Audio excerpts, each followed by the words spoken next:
రామ్ నారాయణ రామ్. ధర్మం మరియు కర్మ ఒకే నాణెం యొక్క రెండు వైపులు అని చెప్పబడతాయి.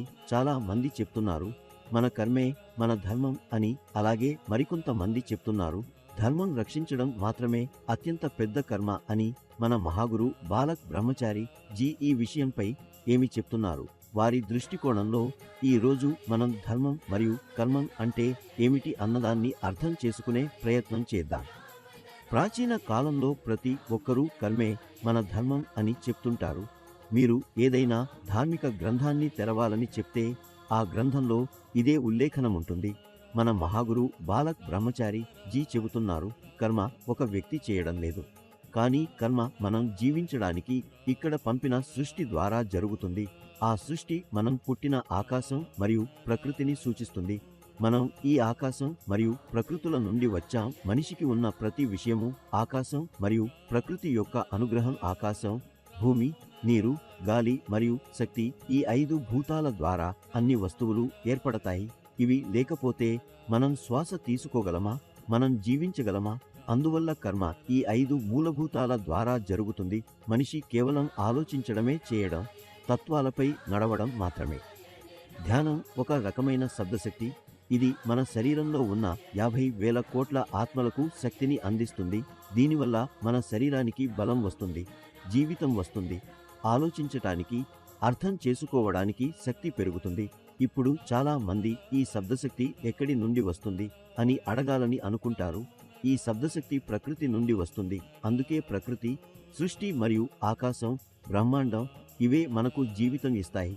ఇవే మనతో కర్మలు చేయిస్తాయి. రామ్ నారాయణ రామ్ అనే పేరుతో మీరు జూడితే మీరు మొత్తం బ్రహ్మాండాన్ని గుర్తు చేసుకుంటారు.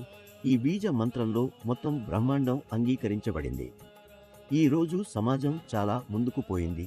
సమాజం చాలా తెలివైనది అయ్యింది. ప్రతి వ్యక్తి, వస్తువు, మొక్కలు ప్రతిరోజు, ప్రతి నిమిషం, ప్రతి గంట ఎదుగుతుంది. అందుకే మనిషి కేవలం ముందుకు పయనించడం అవసరం. ఎదుగుదల ఎలా జరగాలి, పురోగతి ఎలా సాధించాలి, విజయాన్ని ఎలా పొందాలి అనేదాని గురించి ఆలోచించాలి. మనిషికి ఉన్న ప్రతివి ఆకాశం మరియు ప్రకృతి యొక్క అనుగ్రహం. ఆకాశం, భూమి, నీరు, గాలి మరియు శక్తి, ఈ 5 భూతాల ద్వారా ప్రపంచం ఏర్పడింది. ఇవి లేకపోతే మనం శ్వాస తీసుకోగలమా? జీవించగలమా? అందుకే మనిషికి ప్రకృతిలో ఉండే తత్వాలపై ఆలోచించి దానిపై నడవాలి. ఆకాశం ప్రకృతిని, సృష్టిని సృష్టించింది. సృష్టి నుండి మనం వచ్చాము. ఇవన్నీ ఒకదానికొకటి సంబంధించాయి.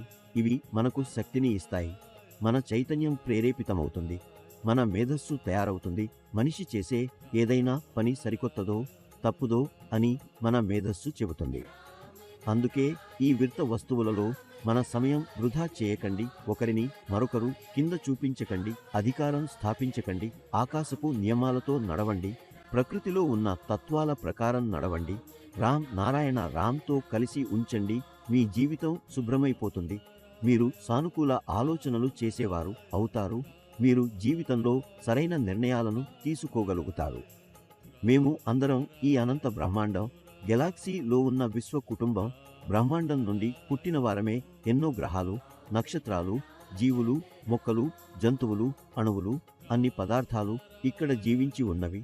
వీటిలో ప్రతి ఒక్కది చైతన్యంతో కూడినది మరియు సృష్టి శక్తితో కూడినది. బ్రహ్మాండం ఎవరినీ బయటకు తీయదు. బ్రహ్మాండం స్వయంగా రామ్ నారాయణ రామ్గా ఉన్నది. దాని నుండి ఎన్నో గ్రహాలు మరియు నక్షత్రాలు ఉద్భవిస్తాయి. ఏ ప్రదేశంలోనైనా జీవులు ఉంటే వారంతా రామ్ నారాయణ రామ్లో పరిపూర్ణంగా ఉంటారు. అలాగే బ్రహ్మాండం రామ్ నారాయణ రామ్ యొక్క పరిపూర్ణత, ఒకత్వం మరియు సంపూర్ణత యొక్క ఇతర పేరు. ప్రకృతి ఎల్లప్పుడూ అత్యంత గొప్ప ధర్మం మరియు ప్రతి వ్యక్తి దీన్ని అర్థం చేసుకోవాలి. ఒక వ్యక్తి రామ్ నారాయణ రామ్తో జూచినప్పుడు ఆయన జీవితమే స్థిరంగా మారిపోతుంది.